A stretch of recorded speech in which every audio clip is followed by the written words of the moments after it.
solidifies it in America's mind that this is a crisis. This is big. What the crisis is being a journalist and being treated like a terrorist. Right. You know, journalists are terrorists. I mean, it's called controversial journalism now, but I guess, you know, the government doesn't know that journalism's supposed to be controversial. That's the whole point. Sometimes you got to hop a fence, sometimes you got to sneak by. But today we went through all the proper protocol. We did everything the right way. We announced our being there. We said we're press. We called ahead of time. And then we get there and they give us the runaround. Right, and they try to make you, you know, well, you didn't go through the proper channels, and the proper channels is to get stonewalled, and they just want to be able to tell you no. They said, no, you need to call this number. And then the guy, Department of Homeland Security in Washington goes, no, you need to email this email. And I was like, we've already done that. No one's responding. We're doing what we're supposed to do, but you keep blocking us on every front. Right. You know, everything that we do, you're blocking us on. It's ridiculous. And the fact of the matter is, they put out a press release saying they were going to be having a press conference there. And then they act like it never happened. You showed up. America is just losing its mind right now. Our government's out of control. Absolutely. Well, and those kids were in there eating lobster, I bet. Hey, having fun playing soccer. Here I am getting bullied outside. Right, exactly. An American citizen, retired Army. Come on. Yeah, and that's the big issue for them, is they want to be able to spin this and only let America see the images that they want them to see, and only let them hear the president saying that he's going to be putting some $93 million into programs to fix this situation now. You know, so that's kind of the way that they want to spin this. They don't want everyone to realize what a real debacle this has become. Thank you for once again getting detained by doing your job. This time by Secret Service and Department of Homeland Security. Yeah. They're there for our protection. They've got all your information. Oh, yeah. All right. Well, thank you. All right. Well, coming up after the break, President Obama is considering airstrikes on the very militants that his administration armed just 1 year ago.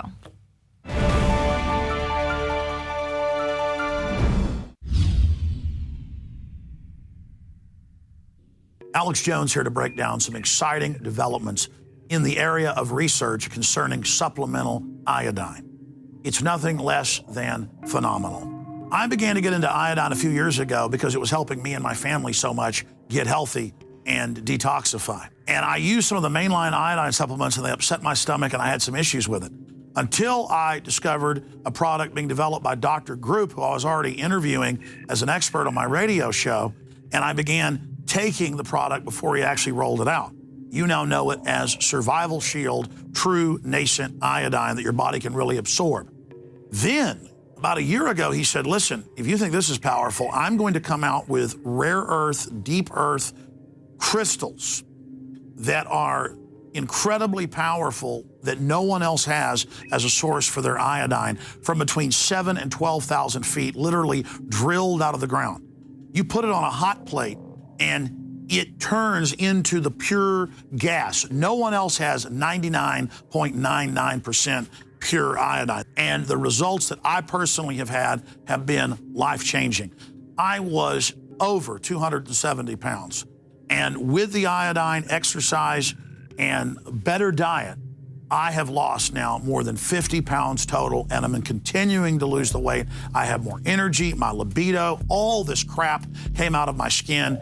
I believe our research is conclusive. This is the best iodine out there. And I know this for a fact. Nobody else has got iodine based on these pure crystals, ladies and gentlemen. This is innovating. This is trailblazing. And the best part is it helps fund INFOWARS.com, the radio show, the TV show, the whole media operation promoting true libertarian ideas. For a limited time, experience the ancient power of Survival Shield X2. Take advantage of this unprecedented 30% off Super Detox Special at InfoWarsLife.com.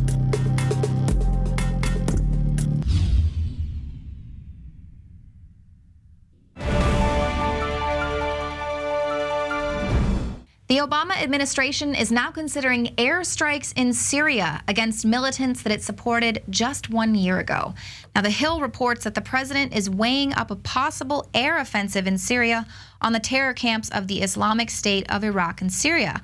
Now, when asked whether military action could extend into Syria, a senior administration official said, we don't restrict potential U.S. action to a specific geographic space. But just over a year ago, the administration green-lighted the arming and training of militants in Syria, despite intelligence indicating that they had direct links to extremist groups. The president even went so far as to take executive action to waive prohibitions under the Arms Export Control Act to enable the arming of vetted opposition groups fighting the Syrian dictator Assad. A year on, and Obama officials have now admitted to the arming of moderate militants in Syria, despite the fact that it is known that the weapons supplied by the U.S. have now been transferred to Islamic extremists. Obama said at a news conference on Thursday that rather than try to play whack-a-mole wherever these terrorist organizations may pop up, what we have to do is to be able to build effective partnerships. And the U.S. is very good at building these effective partnerships with whomever it is that's going to help them further their New World Order agenda. This is an emergency transmission from FEMA Region 6 in occupied North America. In February of this year, we reported that 50 Americans were fighting alongside Syrian rebels and al-Qaeda. Now, with the backing of Saudi money and U.S. government money, they've grown. And their name is ISIS, the Islamic State of Iraq and Syria. They're taking over the country that we were supposed to help liberate. Inch by inch, mile by mile, head by head, ISIS is destroying everything that we fought for and died for in Iraq. And this isn't the first time that our government has done this. Let's remember here, the people we are fighting today, we funded. I can't see fighting to impose Sharia law in Syria. I also can't see sending my son to fight with Islamic rebels against Christians. I also can't see my son going to fight on the same side as al-Qaeda. There are so many ironies and unfortunate muddling nature to this that I can't see why we should get involved. So here's a list of different countries that we've gone into and supported terrorists.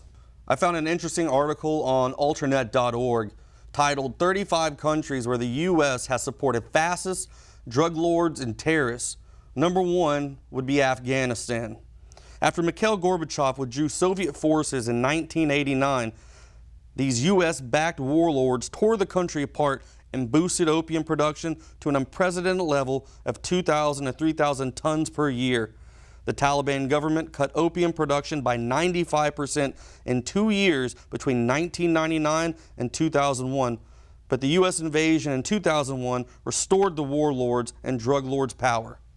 And let's go recruit these mujahideen, and let's get some to come from Saudi Arabia and other places, importing their Wahhabi brand of Islam.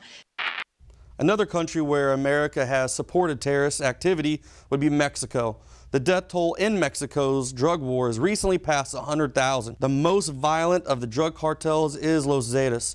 U.S. officials call the Zetas the most technologically advanced, sophisticated, and dangerous drug cartel operating in Mexico. The Zetas cartel was formed by Mexican security forces trained by U.S. Special Forces at the School of the Americas in Fort Benning, Georgia, and at Fort Bragg, North Carolina. Another instance was in Nicaragua. Anastasio Somoza ruled Nicaragua for 43 years with unconditional U.S. support, and his National Guard committed every crime imaginable, from massacres and torture to extortion and rape, with complete impunity. The CIA recruited, trained, and supported Contra mercenaries to invade Nicaragua and conduct terrorism to destabilize the country. Well, as you can see, those are just a few examples of instances where our government has helped fund and back terrorists in different countries around the world. I encourage you to go check out that article. It's a really neat article. It talks about 35 countries that we've done that in. Look at it, inform yourself, and get educated.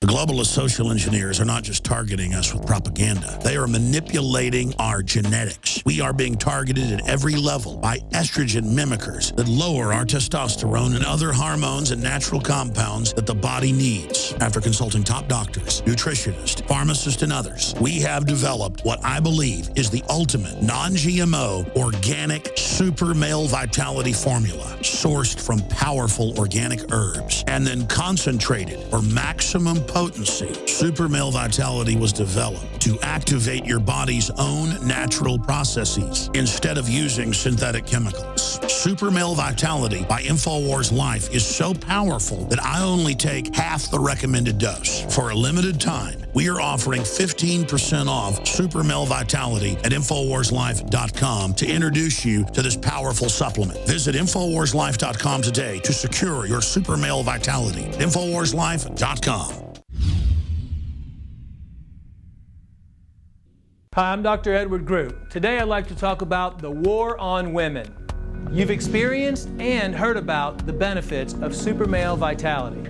Now, the new formula has arrived. Introducing the new Super Female Vitality. I have specifically designed this formula to help the body naturally regulate itself without the use of artificial hormones. Key ingredients chosen from the highest quality sources. Each of these ingredients works synergistically with the female body in order to maximize overall vitality. You've heard the reviews and the feedback on how the original Super Male Vitality has revitalized relationships.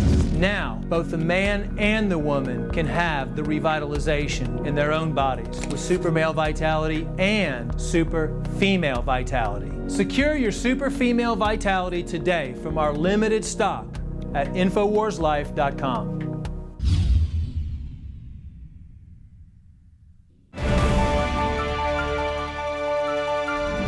A strange catastrophe that links plastics to infertility struck Spain's pig farmers in 2010. On some farms, all of the sows stopped reproducing. On others, those that did become pregnant produced smaller litters. Investigators found that only one factor was common to all the farms and studs. The plastic bags used in the artificial insemination process all came from the same place. Analytical chemist Cristina Nerin says that her study is the first to show a correlation between reproductive failures and chemicals migrating from plastics. So this strange case of infertile pigs can really show the dangers that we face, because some of those same plastics that were found in the packaging material is routinely used to package foods for human consumption, and they're known to migrate into food. Some of the same plastics found in those packaging materials are routinely used to package foods for human consumption and are known to migrate into food. Cyclic lactone, for instance, is a common byproduct in adhesives, and it's used in potato chip bags and sliced meat packages. It was one of the chemicals found in very high levels on the farms with the highest rates of reproductive failure. Another chemical that was found in very high levels on those farms is a compound called BAG, which is a derivative of the notorious BPA, a known endocrine disruptor. A lot of research has linked endocrine disruptors to adverse health effects, including abnormal testicular development, early puberty, prostate and breast cancer, and even obesity. A paper published last month revealed that chemicals omnipresent in food, household, and personal care products can have a damaging effect on human fertilization. The chemicals that had the strongest effects included UV light filtering agents in sunscreens, plastic softening phthalates that are used in food and drink containers, and fungicides and antibacterial compounds such as triclosan, which are commonly found in soaps, toothpaste, and toys. Another endocrine disruptor is glyphosate.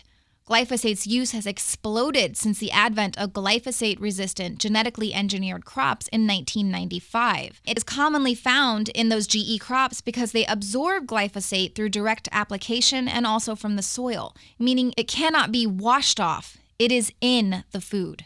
A lot of research has linked endocrine disruptors with adverse health effects, including abnormal testicular development, prostate and breast cancer, early puberty, and even obesity. According to the Center for Disease Control, 6.7 million women of childbearing age have an impaired ability to have children. The number of women receiving help with fertility increased 113% between 1999 and 2008. Birth defects haven't been on the rise in the U.S., but in the soy-producing regions of Argentina, they've been skyrocketing. In 2010, the University of Cordoba released a report that showed the incidence rate of birth defects in South America has increased by 347%, which they claim is linked to aerial spraying of glyphosate on soy crops. A Russian study found that feeding hamsters GMO soy resulted in complete sterility after 2 or 3 generations. In other words, the chemicals that you're exposed to today could make your children and their children infertile. There is some good news, at least in the case of the infertile Spanish pigs, when the company responsible for providing those faulty storage bags switched to